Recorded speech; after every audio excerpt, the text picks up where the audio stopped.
Some of the thinking about eyes there, and specifically the sorts of differences that we see in certain Toon style eyes, does make us think about Toon faces in general, and some of the differences that can be needed when working with them. The first thing, of course, that gets called into question is, exactly what is a Toon face? And we've got this, little kid mesh here, and it's definitely, a Toon.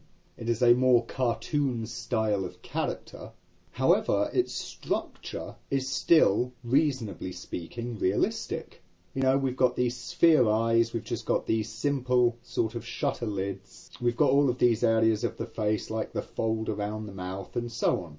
Polyflow, everything else. It's little different from a rigging perspective to a realistic face. It probably just requires, less detail, less realistic shaping, just as it requires less realistic texturing. The interesting questions come when we find ourselves faced with a Toon character who looks a little bit more like Kitty. Just like the spherical eyelids, we're down to this, very simple geometric shape. Now, on the one hand, that makes things kind of simple because there's, none of this stuff of the folding of the lip or anything else to deal with. But what we've got here is, this circular capsule body. When his mouth is moving, obviously when it's up and down, then it will just be straight because his front is, pretty much straight here. But as the corners of the mouth are coming in and out, we really need them to follow the contours of the shape of the overall head or body or whatever this is. And so this leaves us with a problem similar to the eyelid that we looked at. We've got to get this circular motion out of our rig. What we find we can do is we can largely start to use many of the sorts of setups that we have already seen. So if we see the mouth here, then we can raise it up and down, and this is very simple. This is just one bone on either side for each lip here. You would, of course, add in a bit more detail, but of course, we can just open his lips up like that. We've got the lip controls and the stretchy bones going across, right? And of course, we've got the outer mouth stretchy bones that handle the, area above the lips. That's all grand. The thing is how to deal with the side to side, and you can see inside this fella there is some extra structure. So let's just take a look at exactly what we've got here. We've got these bones here, which are central. You see there's three. There's one that's just sort of in the middle, and then we've got these specific ones for the upper and lower lip controllers. And you see this is just the mouth main here. And if we see what these controls are doing, well, we have this guy here in the middle, and all it's doing is targeting the mouth main, right? And obviously it's pivoting. Let's just bring up the wireframe. It's pivoting from the centre of our character, considering that he is circular. As such, when we move this, then we get a circular arc motion taking place there, and that works out just fine. So, let's see.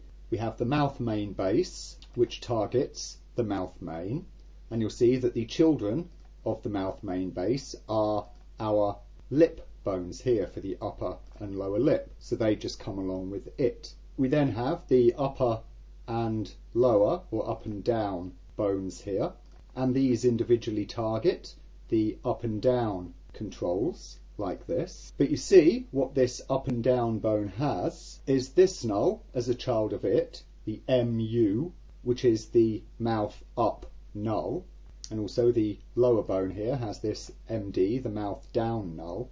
And it is that null, or those nulls, to which these bones have their position constraint. So of course, this bone will target this null, and then these lip bones will constrain to that position. So their central position is always going to be this nice circular arc there. As you then see for the outer mouth, or the mouth corner positions, we have these two bones, which are just targeting the mouth outer nulls here, and so when they move, once again we get a target effect go along. And once more you can see that we have a null at the corner position here, which is a child of this bone. The outer nulls, and of course the up and down nulls, are all just children of this thing, so we can move it about like that, and that takes the whole mouth. But these nulls individually will also, even though they're moving in straight lines, they will cause the actual points that the bones are constraining to move in proper circular arcs because of the targeting set up with these bones. These bones, of course, would have no strength, no influence. In this case, I have used bones. You would probably use nulls, but it's easier to demonstrate visually by having these bones here. And what we can see this gives is actually a decent rotation around the mesh for our mouth. We can move it in and out like that, and you see we get a decent enough movement, obviously in the circular arc. As you'll see, as we go extreme, it starts to, squish in, falling off a perfect circle in here. But again, I am only using one bone, and of course one target bone here. If you did this again with more of a fan, with either a third bone in between or just two bones in between there to give you either 3 or 4 lip points along, then you would again get a better match to the circle. It would approximate the circle better. Of course, what we also have are these outer mouth bones, which, as we saw, are just controlling the squish up and down for the mouth like this. And we can see that those fellas are children of a little bone here called the outmouth root. And if you notice, I have constrained this to follow the main mouth base. We only care about the heading here, and we're following it at 1/5 or times 0.2. What does that mean? Well, it means that as this goes around and orbits, the positions of these bones here are also orbiting along the circle, because once again they have a parent or a pivot point back here at the center. We don't want them to come the full amount because that would just start dragging the whole face around, which we're not after. But at the same time, we don't want them to be perfectly static because they are providing this fill-in. So we want them to come along a little bit for the ride. How much will vary. In this case, as I say, I've done it by 1/5. But what you can see is that with a setup like this, we are starting to get a movement around our shape which starts to work out pretty well for us and doesn't give us too much of a out of place distortion away from the shape that we want to maintain.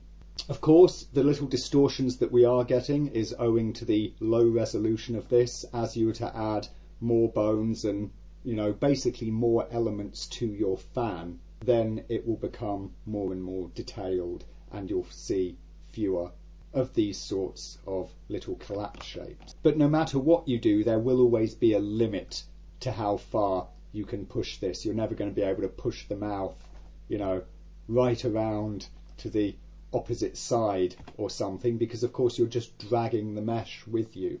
As such, there will always be a limit to how far a setup like this can operate before it starts to just turn things ugly.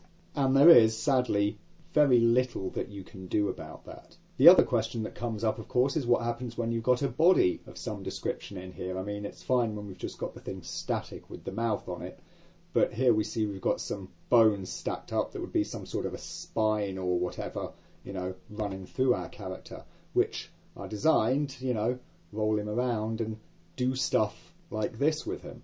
Again, you'll see that by playing with stuff like your bone fall off, you are able to get different kinds of effect on how soft or tight that is.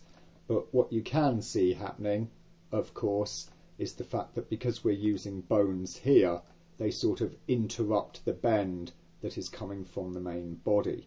Again, there isn't always a huge amount that you can do about this. This is just one of the problems that you get with such characters. Perhaps if you have something like, lattice deformer or cage deformer, then rather than using bones in the body, you could use that instead, because that can then operate after the bones in the mouth and face have done their stuff, and so you can, bend the resulting deformation again using a lattice or cage deformer.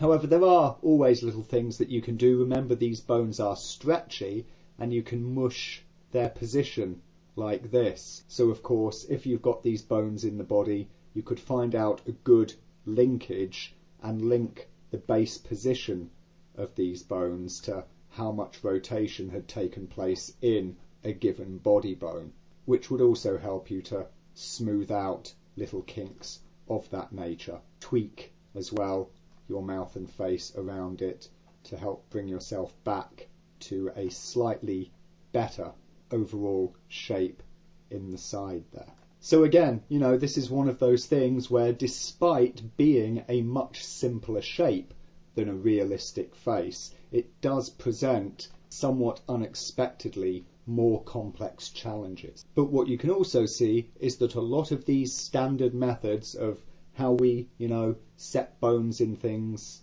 and how we do in more advanced cases link the motions of some things into the motions or rotations of others in order to provide, some level of automation, or just put in a control if that's what you're after, to allow yourself to nudge it as you need it between poses and animation. Through doing all of that, we can still get setups that work out well even on these more extreme cartoon characters, and do give us a nice overall sort of shaping and look that we can be reasonably happy with.